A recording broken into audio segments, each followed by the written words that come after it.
दुनिया भर में कई ऐसी पैरानॉर्मल एक्टिविटीज हुई हैं जिन्हें समझ पाना आज भी नामुमकिन है। उन्हीं में से एक पर बनी film the Conjuring last rites. आज हम आप लोगों को एक ऐसी कहानी सुनाने जा रहे हैं जिसे समझ पाना असंभव है। मुंबई का एक साधारण लड़का अर्जुन एक छोटा सा फिल्म मेकर था।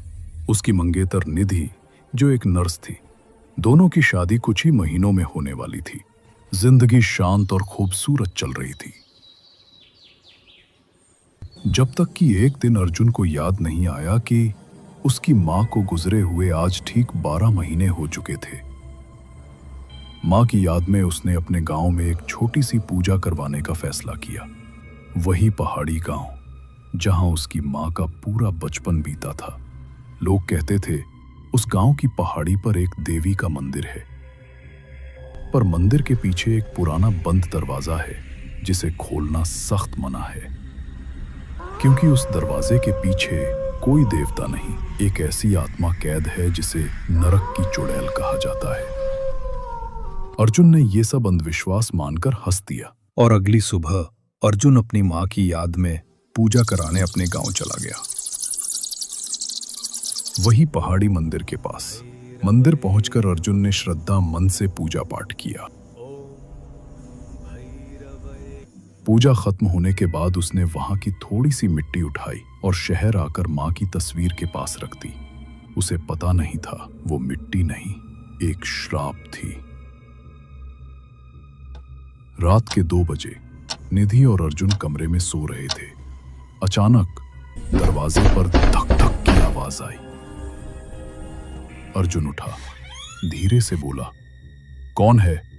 सामने कोई नहीं था, सिर्फ ठंडी हवा और पहाड़ियों से आती ढोल की धीमी आवाज, जैसे कोई पुरानी रस्म दोहराई जा रही हो। उसी वक्त अर्जुन की बहन निशा डरकर बोली, भाई, खिड़की पर कोई था, बिना चेहरा, बिना आंखों के, बस परछाई जैसा कोई निशान। अर्जुन ने खिड़की की तरफ देखा। वहां कुछ नहीं था, लेकिन उस रात के बाद से सब कुछ बदल गया। घर में बेचैनी फैलने लगी, दीवारों पर नाखून के निशान उभरने लगे, कमरों में अजीब आवाजें गूंजती और रात के अंधेरे में कोई कान के पास आकर फुसफुसाता, बलि चाहिए, आखिरी बलि। निधि ने देखा निशा की हालत बिगड़ने लगी थी। वो रात भर जागती रहती और किसी अनजान भाषा में बड़बड़ाती, कभी रोती, कभी हंसती और कई बार बस एक ही शब्द बोलती, वो जाग चुकी है। निधि समझ गई ये किसी बीमारी का मामला नहीं था, ये कुछ और था। अगले ही दिन निधि शहर से एक तांत्रिक को लेकर घर आई। वो व्यक्ति जादू टोना और साइंस दोनों में विश्वास रखता था। उसने कमरे में एक कॉपर डिवाइस रखी और बोला, अगर यहां कुछ है तो मेरे सामने आए। कुछ ही सेकंड में लाल बत्ती जल उठी। तांत्रिक बोला, तुम लोगों ने पहाड़ी से कुछ उठाया था? अर्जुन ने कहा, हाँ, मां की याद में बस थोड़ी सी मिट्टी। तांत्रिक सब कुछ समझ गया और कहा, वो मिट्टी नहीं थी बेटा, वो एक बंधन था और अब वो आत्मा जाग चुकी है। उस रात चारों, अर्जुन, निधि, निशा और तांत्रिक मंदिर के पीछे वाली पहाड़ी पर पहुंचे।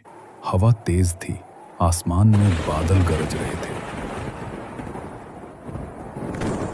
तांत्रिक ने मंत्र पढ़ना शुरू किया।